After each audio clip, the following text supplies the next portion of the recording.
Buen día, esa es la palabra mágica, las dos palabras mágicas, buen día. A todos ustedes por acompañarnos en la mañana con Teleimpacto, hasta las 9. Nelson Encarnación, Manuel Jiménez, Gregory Caimares, hasta las 9. Buenos días. Así es, hasta las 9. Bueno, 8:56 más o menos. Buenos días, amables televidentes. Good morning. Queridos compañeros, ¿cómo están? Aquí estamos para esto que ya Gregory dijo. En la mañana, por Teleimpacto. Sí, señor. Buen día, amigos televidentes. Buen día, Gregory. Buen día, Nelson. Así mismo es. Bueno, un día, ya hoy estamos a 17 de febrero. Estamos más allá de la mitad del mes. Se está acabando el mes. Segundo mes 2026. Es decir, exactamente, casi se está acabando el mes. Pero nosotros siempre tenemos la percepción de que los días marchan rápido. No sé si por el cúmulo de ocupaciones, pero esa es la percepción que tenemos, ¿verdad? De que marcha rápido. Y para que haya idea de que sí, que es así, este viernes, no, el otro viernes, así es que hablamos los dominicanos, el otro viernes, de este viernes en 8, es el 27 de febrero, nuestra fecha patria. Y también el día que el presidente habla. Y de rendición de cuentas. Sí, señor. Bueno, señores, en términos meteorológicos le diremos que hoy se esperan condiciones mayormente estables en gran parte del territorio nacional en las horas matutinas, en la tarde y noche, producto de la incidencia de una vaguada prefrontal ubicada al noreste del país. Prevemos la ocurrencia de aguaceros moderados a fuertes, posibles tormentas eléctricas y ráfagas de viento sobre las provincias de la Altagracia, La Romana, El Ceibo, San Pedro de Macorís, Alto Mayor, Monte Plata, San Cristóbal. Asimismo, en localidades de Samaná, La Vega, Monseñor Noel, San José de Ocoa, Peravia, Santiago, Duarte, San Juan, Elías Piña, sin descartar el Gran Santo Domingo. Eso es lo que está pronosticando en el día de hoy el Instituto Dominicano de Meteorología. Hay un error, Carlos, en esa imagen. Sí, pues 28 grados esta hora. No. Hay un error, no sé. Excusa, Manuel. Bueno, quien te subió la imagen. Es que 28 grados, eso ya para agosto. En este momento está en 21 grados la temperatura. Nelson se percató, por suerte. Ahí digitaron quien digitó esa temperatura erróneamente, por Dios. Sigue, Yo verifico, me sale igual. Bueno, pues es 21 la temperatura en este momento aquí en el Gran Santo Domingo. 21 grados Celsius, la hora exacta. Sigue, Manuel. ¿O ya terminó el informe? Ya terminó el informe. Eso era hasta ahí, es un informe corto, pero varias provincias en alerta de lluvia y no se descarta a Santo Domingo. No se cita de manera concreta y formal, pero lo que dice el INDOMED es que no se descarta que aquí también se produzca una lluviecita o aguaceros. Siempre cogemos colita nosotros. Bien. Hablando de agua. ¿Cuál es la diferencia entre lluvia y aguacero? No, bueno, que la lluvia puede tener ser distintos grados. Y el aguacero es torrencial. Y el aguacero. Pero al fin y al cabo es lluvia. Las dos son lluvias. Y ¿sabes qué es sinónimo de aguacero también? Cayó un agua. Sí. Eso es un aguacero fuerte. No, cayó un agua. Como se decía, cayó una tempestad. Cayó una tempestad. Miren, hablando de agua, qué oportuna coincidencia. La pasada semana el presidente, y quería mencionar esto, me agrada la coincidencia del agua. El presidente de la República fue a Azua. En Azua inauguró la ampliación, la actualización del acueducto de allí, del lugar. Entonces, en su discurso hizo referencia a que en 16 años de gestión del PLD, en el Gran Santo Domingo no se había agregado una sola gota de agua, incrementando la producción del preciado líquido. A mí me llamó mucho la atención porque Alejandro Montaz, el amigo Alejandro Montaz, que fue director de la CAAST durante muchos años en los gobiernos del Partido de la Liberación Dominicana. 8 años de Danilo. 8 años, exacto, muchos años. Siempre recuerdo que enarbolaba reconocimientos propios de la gestión que él encabezaba, en el mejor sentido de la palabra, por supuesto, a realizaciones y trabajos que se estaban haciendo en los pozos de barreras de salinidad, en las implementaciones de nuevas tuberías en sectores importantes del Distrito Nacional y el Gran Santo Domingo, y que la eficiencia en el suministro de agua pues se había incrementado. Entonces, a raíz de las palabras del presidente de la República que me llamaron la atención, estuve pendiente de una reacción inmediata de parte del exdirector de la CAST. No la ha habido. Le hice una llamada telefónica, luego le escribí un mensaje indicándole que iba a hacer un comentario referente a las implementaciones, las acciones que se habían tomado en el Gran Santo Domingo, que por favor quería previamente a ese comentario para nutrirme, para escuchar su posición a las palabras del señor presidente, pero no recibí respuesta. No tengo la certeza si el mensaje lo leyó, si vio la llamada que le hice. De todas maneras, traté de comunicarme con él antes de tomar este punto en las conversaciones que tenemos con ustedes para tratarlo. Si es así, sería una pena que en 16 años de gestión del PLD en el Distrito Nacional, que abarca el Distrito Nacional, no se haya producido atención a la principal zona poblacional de la República Dominicana. Entonces, no sé si se va a dar la callada permanentemente por respuesta, pero el presidente sí lo ha dicho, en atención de que se estaban agregando 2 metros cúbicos de agua en el Distrito Nacional, en el Gran Santo Domingo. 2 metros cúbicos de agua es toda la cantidad de litros, de galones de agua por minuto que usted pueda imaginarse. Salud, salud, salud.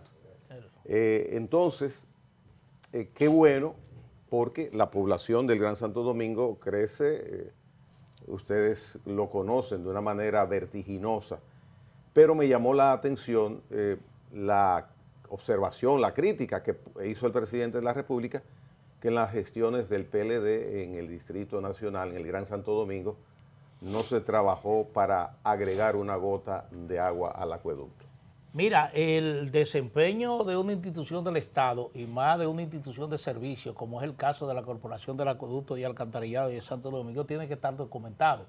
Tienen que haber ahí estadísticas de cuánto, qué cantidad de metros cúbicos de agua por segundo se ofertaba a la ciudad de Santo Domingo cuando inició la gestión del Partido de la Liberación Dominicana y en cuánto se queda. Pero aquí hay un elemento que es hasta de sentido común, como yo insisto mucho. Usted habla de que la ciudad crece y obviamente la ciudad crece. Es decir, cada año se van agregando nuevas urbanizaciones, poblaciones, por un fenómeno migratorio que afecta fundamentalmente a las grandes ciudades y en este caso Santo Domingo. Santo Domingo, al igual que Santiago, Puerto Plata, por ejemplo Punta Cana, que son centros donde normalmente atraen a la persona por razones de trabajo, por razones de estudio, por razones de conveniencia en términos de condiciones de vida, va creciendo y cuando una ciudad crece necesita que igualmente se incremente el servicio que se le ofrece y más servicios tan vitales como es el tema de agua potable y el tema de energía eléctrica, por ejemplo, para citar solamente 2 servicios que son impostergables, que tienen que estar garantizados en el día a día en grandes ciudades. Así es que uno espera, yo también lo espero, que la gestión del Partido de la Liberación Dominicana responda. Y de la Fuerza del Pueblo, porque sí, también... bueno, y de la Fuerza del Pueblo. Freddy Pérez. Sí, porque fueron dos gobiernos que se sucedieron uno tras otros. Entonces, eso que se responda, pero es muy común en la presente administración hablar siempre de que yo soy el único que he hecho esto. Es decir, los otros no cuentan. o esto no se ha hecho nunca, o es la primera vez que se hace. Y entonces eso es un discurso muy arraigado, ya que uno supone que se utiliza como recurso político para desmeritar la gestión anterior y tratar de alguna manera de crecer, presentar como que nosotros hemos llegado aquí con la varita del Chapulín Colorado a resolverlo todo lo que no se ha resuelto. Pero en los hechos eso no es así. Es decir, la ciudad de Santo Domingo ha ido creciendo y ha ido igualmente reportando con deficiencia, porque todavía hay deficiencia, lo que es el suministro de agua potable a la población. Porque, bueno, y te repito, no es posible que en 16 años una ciudad en permanente crecimiento se haya mantenido solo con la oferta de agua potable que existía 16 años antes. Es decir, el sentido común te dice que eso no puede ser posible. Bueno, yo creo que si vamos a hablar de grandes adiciones al acueducto de la capital, pudiéramos hablar que no ha habido esa intervención No, aquí a esos niveles. el único que hizo una intervención importante en el acueducto de Santo Domingo fue Balaguer. Quiero referirme justamente a eso, que la última gran intervención que se hizo en el acueducto de Santo Domingo fue la gestión del doctor Joaquín Balaguer cuando se construyó el complejo hidroeléctrico de Higüey Aguacate y el acueducto Valdés de Santo Domingo. Se agregaron enormes tuberías por la avenida Luperón, por la avenida Independencia, etcétera. Una gran intervención. Yo recuerdo bien, lo manejo bien el dato porque en ese momento el director del acueducto era el ingeniero Ricardo Canalda y yo tenía una relación muy cercana con Ricardo. Que migró profesionalmente y empresarialmente al área de energía. Él es de los socios de AES, Andrés. Entonces, esa gran adición, que fue prácticamente un acueducto nuevo. Recuerdo que eran tuberías que yo cabía. Eran tuberías enormes. Bueno, ahí se agregó un tanque grande que ya lo había construido, que está ahí en el trébol de la Luperón con los próceres o la Kennedy. Luperón con Kennedy, etcétera. Eso lo había construido ya el ingeniero Ramón Chaede, que era director de la casa. Y después lo sustituyó Ricardo y se hizo esa gran intervención. Pero después, yo no recuerdo, en esa dimensión, ¿verdad? Otra intervención tan visible, tan notoria como esa de la gestión del doctor Joaquín Balaguer. Quizá eso se refiere el presidente de la República, que es verdad que no ha habido, ahora, de que no se agregó ni un galón más. Yo creo que no, como tú señalas, Manuel, yo creo que es bastante improbable que eso sea así por lo que tú acabas de referir. El incremento urbanístico de la ciudad demanda atención de agua, demanda se agreguen suministro de agua. Bueno, pero tú agregas agua en lugares nuevos construidos de la que hay. Puede ser eso.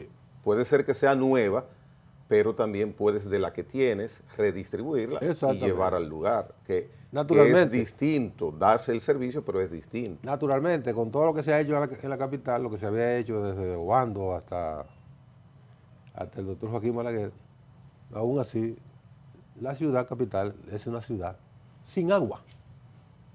Una ciudad que no tiene agua. Mira, yo siempre pongo, por ejemplo, porque es algo que grafica lo que es una falta de servicio vital como padecemos nosotros en la capital. Yo siempre pongo como un ejemplo que es muy dramático, el caso de un lugar, el lugar donde yo vivo. y pongo la casa, pongo mi casa. Una tubería del acueducto que nunca llegó agua. Ahí está la tubería. Hubo una solución. Un pozo Filtrante. van 2. Una cisterna, van 3. Una bomba ladrona, van 4. Tinaco, van 5. Tanques 2 tanques dentro de la casa, van 6. Y botellones de agua, van 7. Y no hay agua. Entonces, esta es una ciudad seca. Sí, mire, sectores del centro de la ciudad, por ejemplo, sectores del centro de la ciudad como San Carlos, Villa Consuelo, Villas Agrícolas, en esa zona el suministro de agua es crítico. Incluso usted Sí, todavía tiene que ver gente con una lata de agua en una Madrugando. llave pública en una esquina. Madrugando, Sí, hace madrugando y haciendo fila para buscar agua. El tema que usted señala, por ejemplo, de las cisternas ya son obligatorias en cada edificio habitacional que se construya aquí en la capital de la República o en Santiago, en cualquier parte del país. Es obligatorio usted tener una cisterna, porque si no usted tiene una crisis de agua permanente. Es decir, el tema del agua es un tema que arrastra una deficiencia histórica en la República Dominicana y que de alguna manera siempre los gobiernos se justifican de que no hay intervenciones importantes para solucionar de raíz ese problema que, vuelvo y repito, es histórico, porque los recursos que hay que utilizar para usted intervenir el sistema de agua potable aquí en Santo Domingo es cuantioso. Eso pasa cuando usted habla, por ejemplo, del drenaje pluvial. Hablar de intervenir el drenaje pluvial... Son mellizos. Exactamente, son mellizos, pero implica todos los millones del mundo, claro, que el gobierno no lo tiene. Entonces, eso de yo solucioné el problema, no, hay soluciones ni siquiera a media, hay soluciones parciales que se pueden ejecutar y que lo han hecho todos los gobiernos.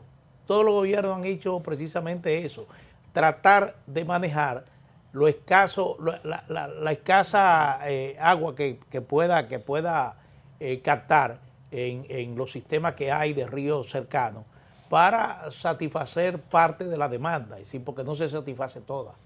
Y lamentablemente no tenemos un plan de desarrollo establecido. Este gobierno ha agregado agua, bueno que ha agregado agua, no, pero mire, el que viene disculpe, es posible. Ellos hay un plan. Yo en una ocasión, por ejemplo... Pero muy malo, Manuel. Sí, bueno, por ejemplo... Malo, porque no se nota. Nelson habló, yo también tuve una cercanía muy importante con Canalda y con Ramón Chaede. En una ocasión, Ramón Chaede en su despacho me enseñó los planes que había para agrandar el acueducto de Santo Domingo. Incluso creo que en esa ocasión se construyó un tanque aquí en ese es el que está ahí en la Luperón con Nelson hizo referencia a él. Que era parte del proyecto.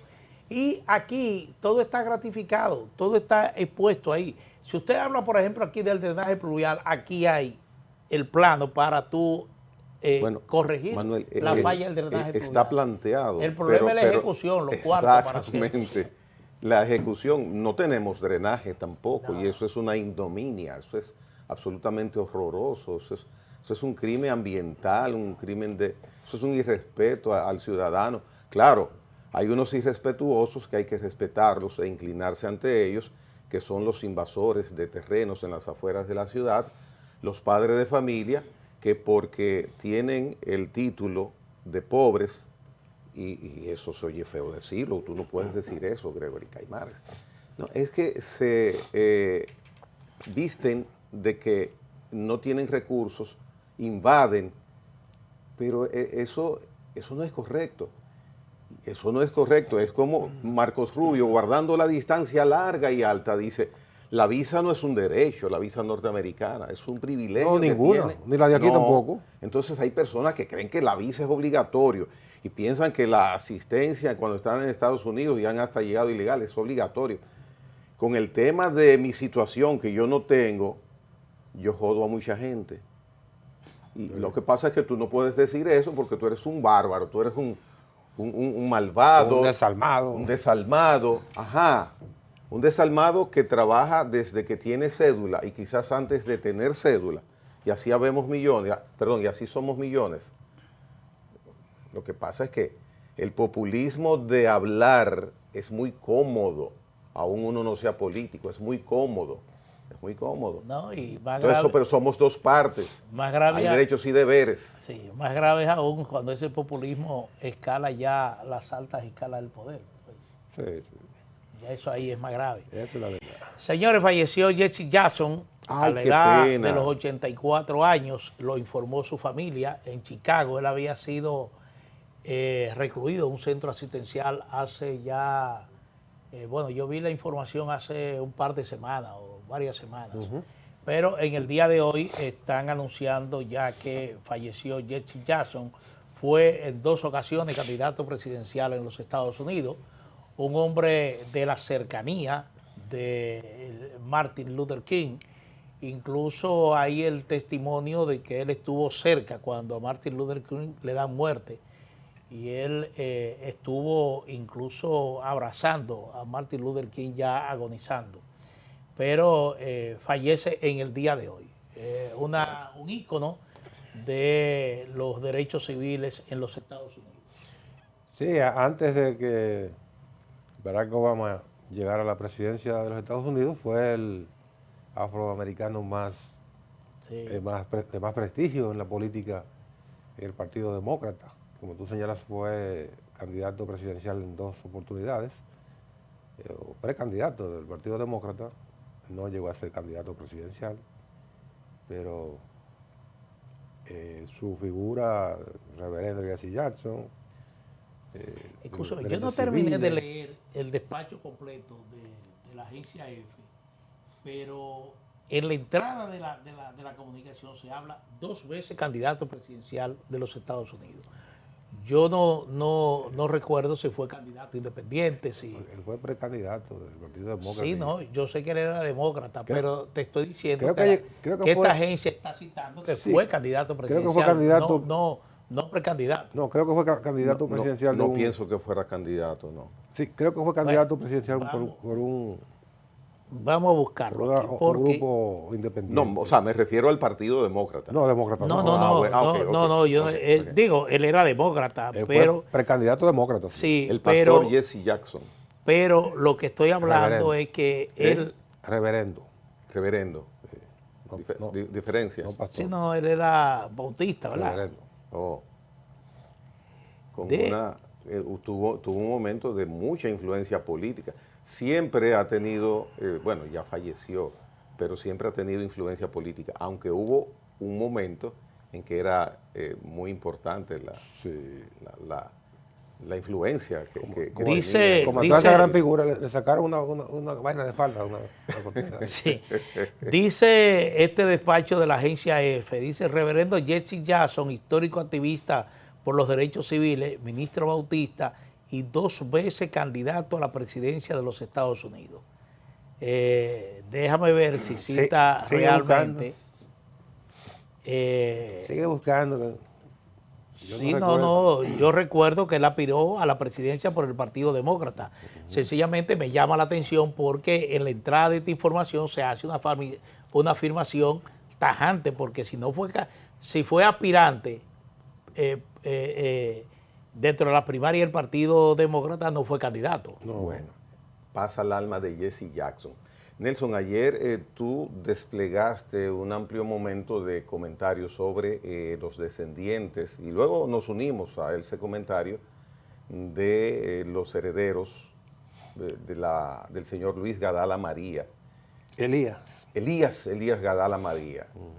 Luis es quien ahora nos va a hablar sobre el particular, el amigo Luis Carvajal, que está en línea y nos da unos minutos de su ajustado tiempo en la calidad que tiene de proteger medio ambiente. Gregory, un segundito para precisar este dato. Conseguiste el dato. Dice, en 1988 logró una amplia coalición multirracial, conocida como Rainbow Coalition, obteniendo millones de votos. Colección Arcoíris. Sí, millones de Rainbow. votos. Eso, ese es el dato que cita EFE. Muy bien. Tenemos a Luis Carvajal en línea. El Tribunal Superior Administrativo aparentemente ha errado, inclusive por no tener calidad para opinar sobre el particular mediante sentencia, en reducción a un área protegida. No fue que opinó. Porque una sentencia, decidió, por eso digo, en base a sentencia. Don Luis, ¿cómo nos puede usted ampliar lo que ha sucedido y está sucediendo? Medio Ambiente va a apelar sobre el particular. Bien, mira, la decisión del Tribunal Superior Administrativo en la Coalición para la Defensa de las Áreas Protegidas, califica de temeraria, se basa en tres situaciones absurdas todas. La primera es un reclamo que no tiene absolutamente nada que ver con la propiedad y que ni en la solicitud ni en el reclamo, cuando usted ve el dispositivo, cuál es el pedimento y ve luego cuál es la sentencia, dice, pero todo el mundo cree que están hablando de propiedad. ¿Qué fue lo que pidieron los Madala María? Que 4 parcelas al interior del parque, muy al interior del parque, sean sacadas del catastro, dado que la ley 266 del 2004 establecía que esas zonas eran zonas turísticas y ellos entienden que si eran para el desarrollo turístico tenían que estar fuera del catastro. La interpretación que hacen los demás era que había que sacarlo del catastro. Esas 4 parcelas, hablemos del primer absurdo, que es el pedimento. El segundo es que ellos no podían referirse a propiedad porque alrededor de esas parcelas ya había sentencias definitivas, tanto de la Suprema Corte, porque recuerden el gran debate que se inició a finales de los años 90 y terminó resolviendo en los tribunales 2013-2014 y adquiriendo la causa definitivamente juzgada en el 2016 y luego ratificado por el Tribunal Superior de Tierra. Ellos no podían alegar propiedad. Y lo tercero es que ellos decían que había que sacarlo porque eso no permitía hacer inversión, hacer transacciones. Todo lo que se había planteado se basaba primero en falsedades. Lo primero, de que la ley 266 no ordena y no podía ordenarlo, porque no puede hacer una ley menor, ordenar lo que la Constitución había establecido previamente y lo que estaba establecido en el sistema legal, oiganme bien, desde la ley 67, que ya no existe, la ley 67 del 67, que era la ley de parques, recogido luego por la Constitución del 2010, pero antes recogido en la ley 64-2000, que establecía el principio de progresividad o de no regresividad, como también se le entiende, que señala que una vez que se establece un área protegida, sus límites no pueden ser reducidos a menos que no se cuente con una mayoría calificada de los miembros del Congreso, ni siquiera de los miembros de la Asamblea, sino de todos los miembros del Congreso. Y esto, que habían razones de peso y no obedecía a interés personal. Entonces eso está blindado constitucionalmente, tiene una serie de leyes. Pero lo otro es que ellos aportan, para referirse a las parcelas, una cartografía que levantó un topógrafo privado que trabaja al servicio de ellos, y esa cartografía privada se presentó como si hubiese sido elaborado por la Dirección Nacional de Catastro.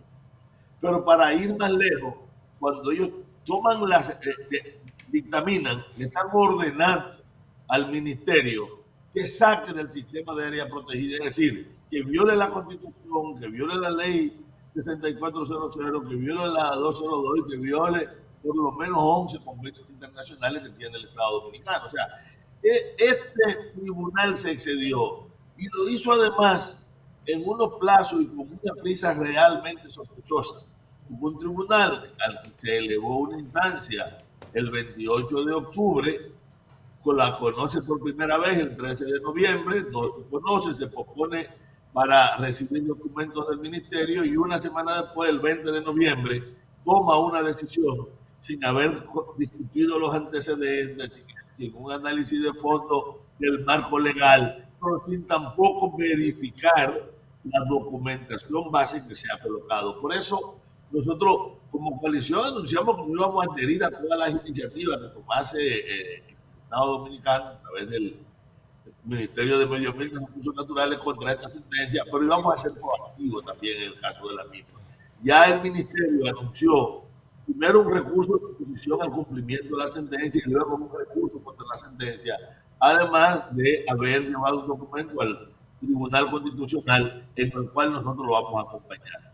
Por eso, uno de los dos pedidos fundamentales, paralelo a anular la sentencia que habíamos hecho, el primero era que se haga una investigación de cómo es posible que durante tanto tiempo se esté medrando con títulos que ya en los tribunales se ha demostrado su naturaleza espuria, sin que eso implique ningún tipo de sanción, y que había que investigar estos títulos, que es lo que ha cedido la magistrada Jenny Berenice.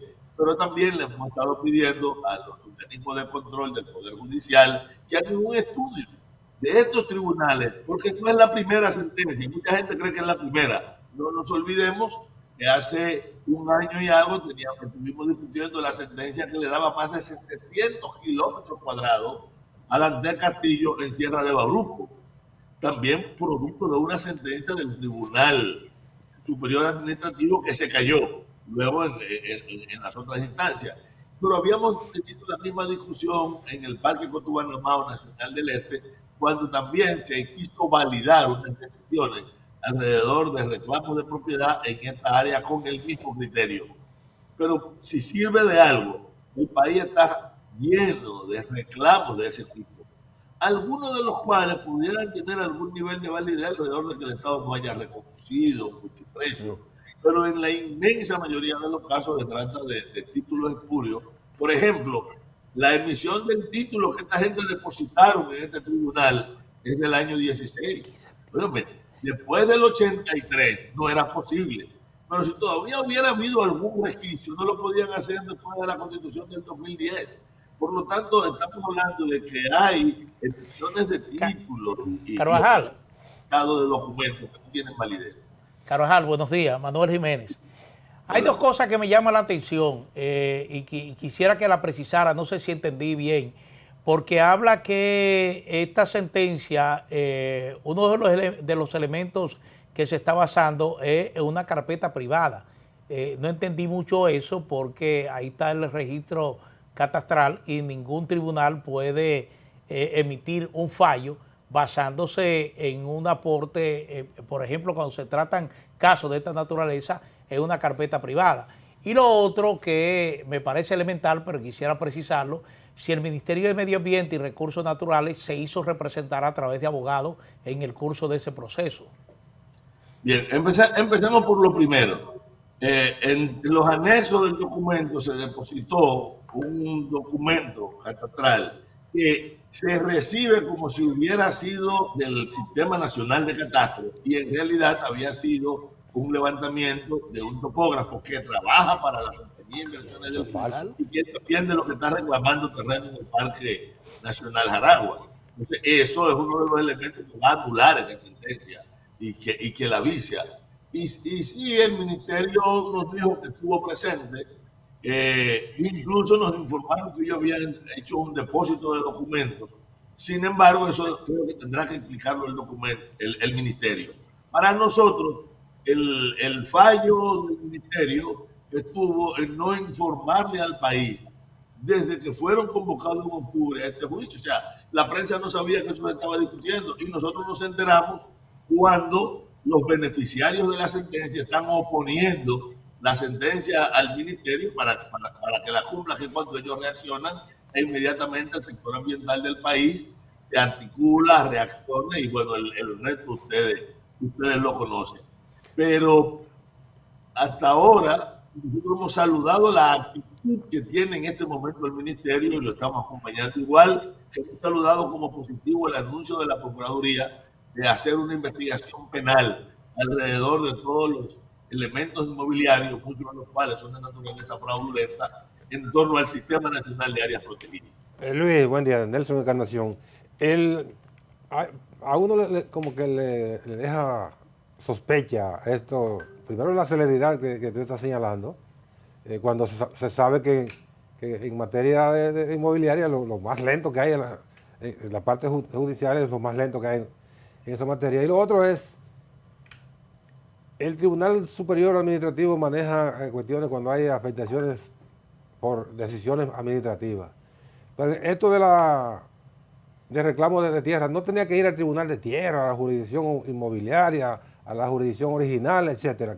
No hay como demasiados elementos de sospecha alrededor de esa decisión de ese Tribunal Superior Administrativo que lo hace como si fuera un referimiento de hoy para mañana. Sí. Mira, coincido contigo en la sospecha. Para nosotros genera mucha sospecha, no solamente por la premura, sino por muchos otros componentes.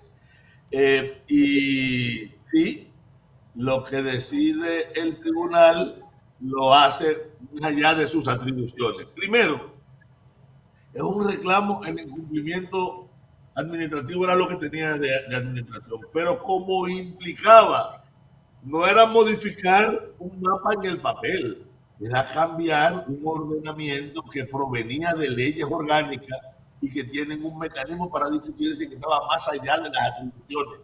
Como mucho, ellos pudieron haber fallado alrededor de la pertinencia o no del reclamo y referirlo a los tribunales que le correspondían. Yo no soy abogado y no me quiero meter mucho en los elementos jurídicos, porque no los manejo a detalle. Pero ciertamente en todos los análisis que hemos hecho, esa es otra de las profundas inconsistencias que tiene la resolución. Ellos resolutaron más allá de lo que se les pidió. Esta gente habían pedido que lo sacaran del catastro, era el único pedimento que tenía. El otro era que lo dejaran libre de corte y que aceptaran, ellos le aceptaron esto. Y cuando dictaminan que se saque del catastro, le ordenan al Ministerio de Medio Ambiente que encamine la diligencia del Sistema Nacional Catastral para excluir las áreas. La orden que le está dando al Ministerio es: incumple la ley que te crea, la 7400, e incumple la Constitución, y ellos no tenían forma de hacer eso. Y es verdad, el que está reclamando 1 milímetro de terreno, aún sea en un cementerio, sabe que eso es para la caleta riega. Luis. Pero había 17 sentencias por lo menos, ratificando el carácter público de esos terrenos. Y ojo, la discusión la estamos llevando alrededor del pedimento de la familia Gadala María, pero los motas dicen que la laguna de Oviedo es de ellos y tienen reclamos sobre grandes cantidades de terrenos. Y hay otros 72 reclamos similares tratando de oponer títulos que vienen de aquellos adquirientes de buena fe del supuesto asentamiento que campesinos recibieron sin saber que habían recibido, vendieron sin saber que habían vendido y sacaron unos títulos a sus nombres que no podían salir de una instancia que no estaba autorizada para ello. Por eso la investigación de la Procuraduría nos permitirá resolver esa sospecha. Bien, Luis. La investigación que debe encaminar los mecanismos de control del Poder Judicial tiene que aclarar los otros factores de sospecha. Luis, queremos contar con tu anuencia para que a través tuya se le pueda dar seguimiento en el programa a este caso, porque verdaderamente llama mucho la atención. Hay muchas cosas que llaman bastante la atención, así que estés pendiente. Tenemos un invitado también en fila ahí, sí, con un tema neurálgico y ya debemos cortar con él. Pero es importante. Luis, en la investigación que hace la Procuraduría o que anunció la Procuraduría, llama mucho la atención que señalan en los 9 parques nacionales, señalan fraude e intervenciones irregulares. Pero uno se pregunta, ¿pero cómo se llega a eso? Es decir, no, ¿dónde estaba medio ambiente? Yo te lo puedo explicar. En cualquiera de ellos podemos coger Hoyo del Pino, Valle Nuevo, Bauruco. Vamos a coger la Sierra de Bauruco. No recuerden que el año pasado estuvimos discutiendo una sentencia del Tribunal Superior Administrativo que le reconocía propiedad de más de 700 kilómetros cuadrados a Dante Castillo. Y esta sentencia, cuando se analiza, no estaba basada en títulos reales y los papeles que se habían emitido eran imposibles, porque, por ejemplo, habían emisiones que provenían de instancias oficiales que se estaban oponiendo al Estado y que eran espurios. Su origen no era legal, no era válido. Eso, cuando menos, si es un intento de fraude contra el Estado, lo cual es penal, implica también falsificación de documentos. Eso tenemos resoluciones igual que esa en Parque Nacional del Este. En Valle Nuevo ha habido ocupaciones y gente que terminan reclamándole compensación al Estado por la destrucción que están haciendo, que son ellos que deben compensar. Bien. Entonces, la sospecha es que puede haber esto porque está en las denuncias. Y en las contradicciones que ha habido claridad de que se han demostrado títulos falsos. Es igual. Un título del año 2016, alguien tendrá que explicar cómo lo emitió, porque legalmente no era posible que existiera. Primero porque en las áreas protegidas eso no podía producirse. Entonces no es válido, no es válido. No pudo haberse emitido después. Bueno, pues no es válido, no es válido. Luis, muchísimas gracias, muchísimas gracias. Estaremos contactándote y igual que hoy, esperamos contar con tu audiencia para que le sigas dando explicación a una población que entiende que ha habido algo que no se entiende como tú lo has dicho. Luis Carvajal, hacemos pausa.